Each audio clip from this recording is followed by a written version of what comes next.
జైవర్ధన్ కోట పొద్దునే వెలుగుతో రగిలిపోయింది. దాని ఇసుక్కరాయి గోడాలు బంగారు వర్ణంలో మెరుస్తున్నాయి. రాజకుమారి అమారా తన నీలి నెమలీరంగు గగ్రాను సర్దుకుంటోంది. అది మార్వార్ కొండల వర్ణాన్ని ప్రతిబింబిస్తుంది. దీగువన ఎర్రరంగులో అలంకరించిన ఏనుగు మల్లెపూల తోరణాలతో బుచేరా ప్రొసెషన్ కోసం నడుస్తోంది. కాని గాలిలో ఇనుపరుచి ఉంది. స్కౌట్లు వెంటనే చెప్పలేదు. కాని బ్రిటిష్ తుపాకులు ఇందస్ నదికి ఆవల కనిపించాయి. ఆమె శరీర రక్షకుడు విక్రమ్ తన అంగారకాలో నిలబడి ఉన్నాడు.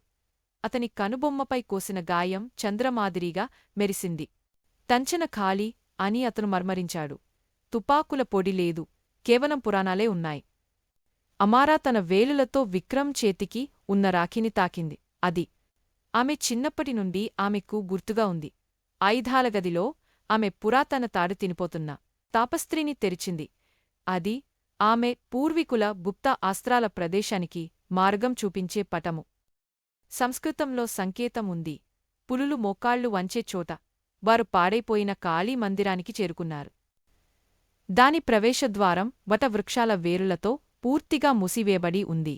లోపల ఒక రాయి సముద్రం వంటి ఆకారము అంబాస్ చీలిపోయింది. విక్రమ్ దాని కంటిపై నొక్కాడు. వెంటనే బంగారు అంచులతో కూడిన కవచాలు మరియు ఇనుప బాణాలు వర్షంలా కురిశాయి.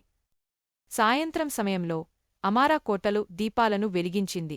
దిగువన రెక్కోట్లు ముందుకు సాగుతున్నారు. ఆమె ఒక వజ్రాన్ని పైకి ఎత్తింది. దాని కొమ్ములు మెరుపులతో చెలరేగుతున్నాయి.